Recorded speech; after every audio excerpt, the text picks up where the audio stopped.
Sadly, once you've claimed asylum,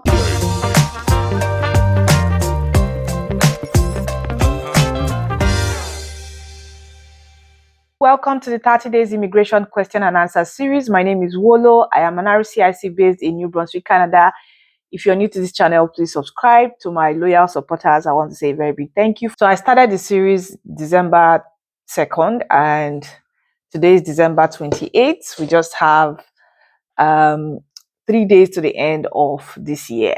And I'm excited because it's not been easy, but I have consistently kept to my words of creating daily content to answer to your burning questions. If I've not answered your questions yet, please let me know, put them in the comment section or send an email.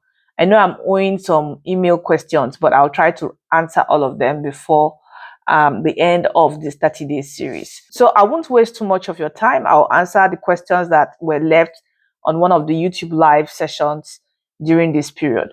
And one of them says, please, does the CRS tool give an accurate representation of my score in the express entry pool using the category-based route? I'm asking because I heard someone say there are differences in the points you get using any of the required occupations as primary or secondary occupation, whereas the CRS tool doesn't seem to have that feature to distinguish between points for primary or secondary occupations. Okay, so I would say this, and this is just to let people know that the CRS tool is not going to give you the correct information that you desire in terms of your comprehensive ranking score. It's just a tool you should use to get an estimate of what your comprehensive ranking score should be.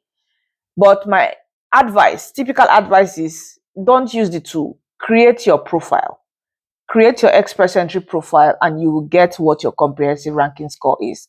Now, in terms of primary occupation versus secondary occupation, it has nothing to do with that. You can use any tier code as long as it falls under tier 0, 1, 2, 3, and then you can be invited under the general draw or the Canadian experience class draw. So the next question is, I am 25 years old, came to Canada this fall to NBCC to study PSW program.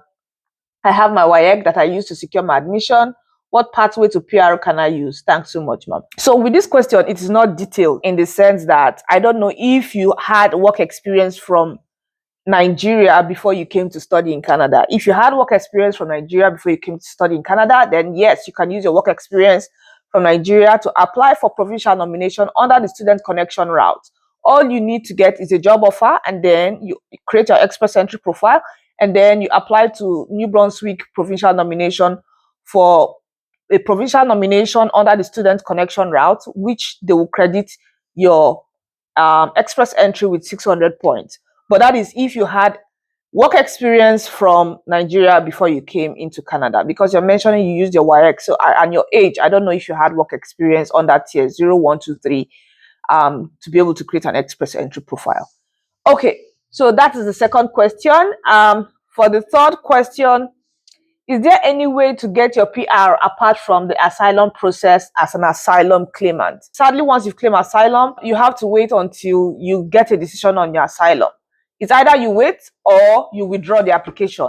If you see another pathway that you are eligible for to apply for PR, then you withdraw your application. But if you're applying for that new pathway, you then have to explain why did you claim asylum in the first place. If you knew that you were eligible for other immigration pathways, I mean, these are the issues that a lot of people run into. And just for the records, I am not licensed to give advice concerning anything that has to do with asylum claims and asylum claimants. I'm not licensed to do that. That's another thing you guys don't know. So there's another part of our licensing that requires you to, write exams and get licensed to represent asylum and refugee claimants, and I don't have the license for that, so I can't give any advice for that. What I'm just saying is in general. So if you see another pathway that you are eligible for to apply for PR, then you have to withdraw your asylum claim, but then you have issues. You have to explain why you applied for asylum in the first place if you knew that you were actually eligible to immigrate under different immigration pathways. Okay, so that's the best advice I can give. Like I said, I don't have the IRB license to give advice in this area. Okay, that brings me to the end of today's question and answer series. As we count down to the end of the year, please just calm down. That's the only advice I can give. Thank you so much for watching, and see you in my next video. Bye bye.